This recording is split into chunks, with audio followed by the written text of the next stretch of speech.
Hello everyone, I'm Andre Rodriguez and welcome back to the Melodic Machine. Melodic Machine. This week, we're going to talk about distribution services.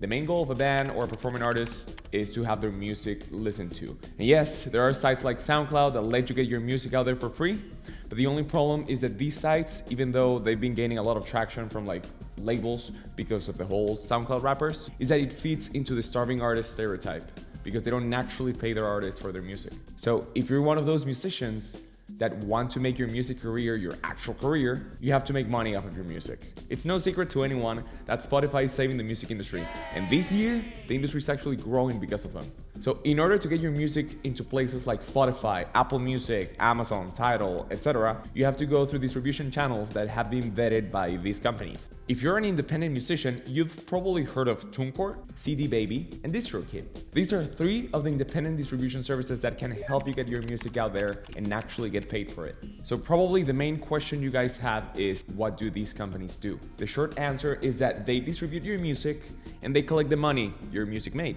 The more in-depth answer is the following. Let's say you sign up to one of these distribution companies. You have your final song, your final artwork, everything is ready. They're going to ask you to send over those two things, but they're also going to ask you for more specific metadata, like artist name, song title, desired release date, if the song contains explicit content or not. So remember to be extra careful when you type this info. If you misspell something, it will be incorrect across every single platform, so be very careful. They're also going to ask you for two very important things: your UPC code and the ISRC code. A UPC code is nothing but a barcode. Every product for sale has to have one. And an ISRC is a fingerprint, a unique identifier for a specific song/master that allows the entities who collect money recognize that master and monetize it. When I say a specific song/master, I mean that if someone mixed your song or mastered it, that song gets on a specific ISRC code. But if later you change your mind and you don't like the mix and you pull down that song that you're gonna distribute, this new master gets a new ISRC code. The same applies if you do a remix of the song, if you do an acoustic version, if you wanna sell your instrumental version or any version of the song, they all get a new ISRC code. Like I said, it's a fingerprint for a specific master of the song. Going back to the distribution companies, some of these companies already include these codes in their price, others will give it to you for an extra fee. In most of these sites, you can pick and choose in which platforms you want your song to be distributed to, but some of them have limitations and don't have every single store out there. Once you've inserted all your metadata and picked your date, you will get a confirmation that your song has been approved and it will go live by then. The other main aspect of these distribution companies is that they collect the mechanical royalties of the songs that they distribute. The mechanical royalties, in a nutshell, is the income generated by songs, sales, and streams. We will be talking more in depth about royalties in our next week's episode, so please make sure to subscribe so you don't miss out.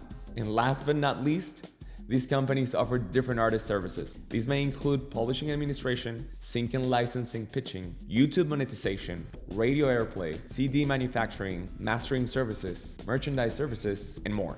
Just to help you out a little bit more to make a decision when it comes to subscribing to one of these distribution companies, we made a comparison between three of them: TUNECORE, CDBABY, and Distrokid. We created this spreadsheet to show you some differences between TUNECORE, CDBABY, and Distrokid.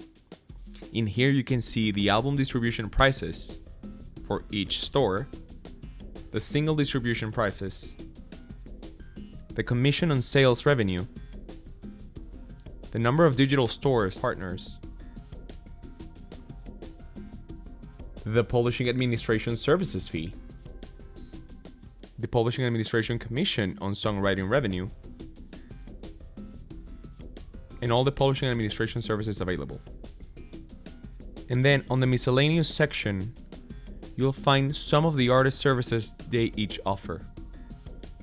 In here you can see the sync and licensing pitching, and if they offer one,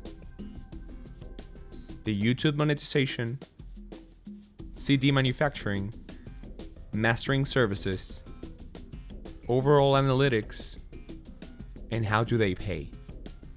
In this section where it says the 20th of every month, that's a very funny thing. Legally, they're supposed to pay the 20th of every month, but actually none of them pay on time. And that's a little thing that's not right with the industry, but it's the reality of it. Okay, so these are not the only distribution companies out there. Actually, there are companies owned by major labels that do distribution for indie artists and labels. Companies like ADA Music, Red Music, The Orchard, and Caroline do a similar job as these small distro companies, but in a major worldwide scale.